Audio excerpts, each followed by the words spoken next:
Donc dans cet exercice 14,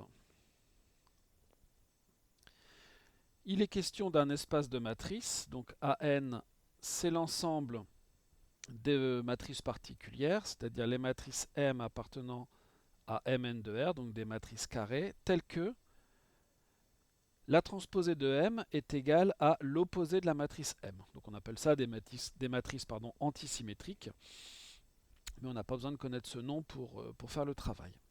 Donc cet ensemble AN vérifie certaines choses et on doit montrer que c'est un espace vectoriel. Donc nous, on va démontrer en fait que c'est un sous-espace vectoriel de Mn de R. Bien sûr, AN est inclus dans Mn de R. C'est trivial, hein, c'est écrit ici. AN, c'est un ensemble de matrices de Mn de R. Donc si on est dans AN, on est forcément dans Mn de R. Pas de problème. Deuxième chose, il faut que l'on montre que cet ensemble AN n'est pas vide. Et comme tous les espaces vectoriels, il doit contenir au minimum l'élément neutre, c'est-à-dire le vecteur nul, en l'occurrence ici la matrice nulle. Donc si je prends la matrice nulle, donc je regarde la transposée de la matrice nulle carrée d'ordre n, et cette matrice nulle, quand je la transpose, ben, j'obtiens la matrice nulle. On se rappelle que la transposition, globalement, ça consiste à écrire les lignes en colonne et vice-versa. Si vous n'avez que des zéros, vous pouvez écrire ça dans l'ordre que vous voulez, vous n'avez toujours que des zéros. Donc la transposée de la matrice nulle, c'est la matrice nulle, et la matrice nulle, c'est aussi l'opposé de la matrice nulle. Donc, on en déduit que la matrice nulle vérifie bien cette condition, donc elle est dans AN. Et donc ce qui nous intéresse, c'est surtout que AN n'est pas vide. Troisième chose, on va devoir montrer que AN est stable par combinaison linéaire. Donc je me prends un réel lambda, comme on fait toujours. Je prends deux matrices M et N dans AN. Et on doit démontrer que lambda M plus N est dans AN. Pour ça, je dois donc démontrer que la transposée de la matrice lambda M plus N est égale à son opposé. Donc je vais regarder la transposée de la matrice lambda M plus N. Et je dois démontrer que ça c'est égal à son opposé. Propriété des transposés. Regardez le chapitre que l'on a fait sur les matrices. Alors ça commence à dater un petit peu. Mais donc la transposée d'une somme, c'est la somme des transposés. Donc ici j'aurai la transposée de la matrice lambda M plus la transposée de la matrice N. Et quand on multiplie une matrice par un certain réel, eh bien la transposée, ça revient au même. Donc ici je multiplie euh, donc la transposée par lambda. Maintenant, on sait que la matrice M, elle est dans AN, donc sa transposée est égale à son opposé. De même, la matrice N est dans AN, donc pour elle aussi, sa transposée, c'est son opposé. Ce qui veut dire que ça, c'est égal à moins M, et ça, c'est égal à moins N.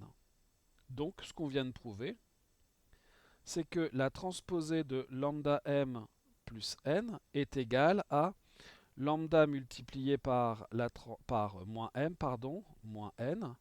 Si vous préférez, moins lambda m moins n, et on peut bien sûr mettre le moins en facteur, lambda m plus n. La transposée de cette matrice est égale à l'opposé de cette même matrice, donc la condition qui est écrite ici est bien vérifiée pour la matrice lambda m plus n, donc on en déduit que la matrice lambda m plus n est bien dans l'ensemble AN. Bref, que cet ensemble AN, il est stable par combinaison linéaire. Comme il est stable par combinaison linéaire, qu'il n'est pas vide et qu'il est inclus dans Mn de R, on en déduit que AN est un sous-espace vectoriel de Mn de R. Et comme c'est un sous-espace vectoriel de quelque chose, c'est lui-même un espace vectoriel, et c'est ça que l'on voulait. AN est un espace vectoriel. Voilà pour la première question de cet exercice 14. Donc la deuxième question, c'est la même chose, mais avec un espace de fonction. Donc je vais appeler E pour plus de facilité. cet ensemble.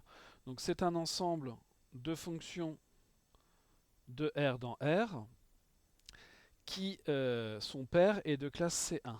F pair et F C1 sur R.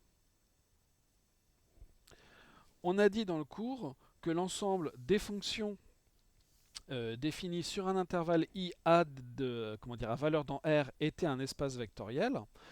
Donc pour n'importe quel intervalle I, y compris R lui-même. Donc E est inclus dans l'ensemble des fonctions de R dans R, qui est un espace vectoriel d'après le cours. Ensuite, la fonction nulle, c'est-à-dire la fonction qui va de R dans R et qui à tout x associe 0, la fonction nulle, est bien sûr de classe C1 sur R. Elle est même de classe C infini, mais donc pour ce qui nous intéresse, elle est de classe C1. Et en plus de ça, elle est paire, puisque d'une part, elle est définie sur R, et que R est symétrique par rapport à l'origine, et que d'autre part, pour tout x appartenant à R, f de moins x égale 0 est égal aussi à f de x. Donc la fonction nulle, ici que j'ai noté f, est dans mon espace E, ce qui veut dire que E n'est pas vide. Ensuite, on doit montrer que f est stable par combinaison linéaire. Donc je me donne lambda 1 réel et deux fonctions de E. Et je vais m'intéresser à la fonction lambda f plus g. D'après les propriétés que l'on a vues sur les fonctions de classe C1, cette fonction-là est la somme, et le produit par un réel, mais la somme surtout, de deux fonctions de classe C1, de classe C1 sur R, donc elle-même est de classe C1.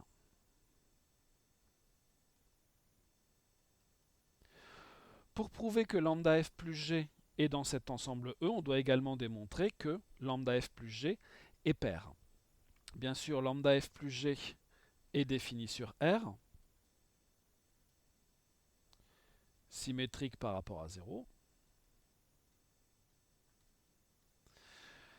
Et donc, pour tout x appartenant à R, lambda f plus g de moins x, ça sera lambda f de moins x plus g de moins x. Il faut que je rajoute un peu de place. Or, f est pair, donc f de moins x pour cet x-là est égal à f de x. Même chose pour g. Donc g de moins x, c'est aussi égal à g de x. Par conséquent, on vient de démontrer que pour tout x appartenant à R, alors ici, j'aurais dû mettre des parenthèses ici, lambda f plus g de moins x, c'est lambda f de x plus g de x, c'est-à-dire lambda f plus g de x. Qu'est-ce qu'on vient de dire? C'est que lambda f plus g est pair.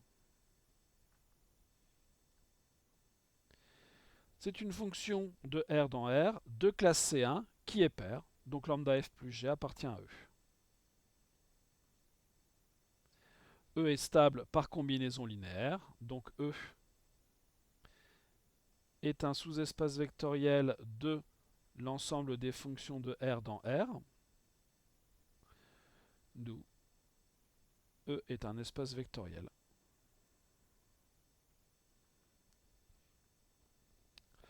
Et voilà pour cet exercice 14.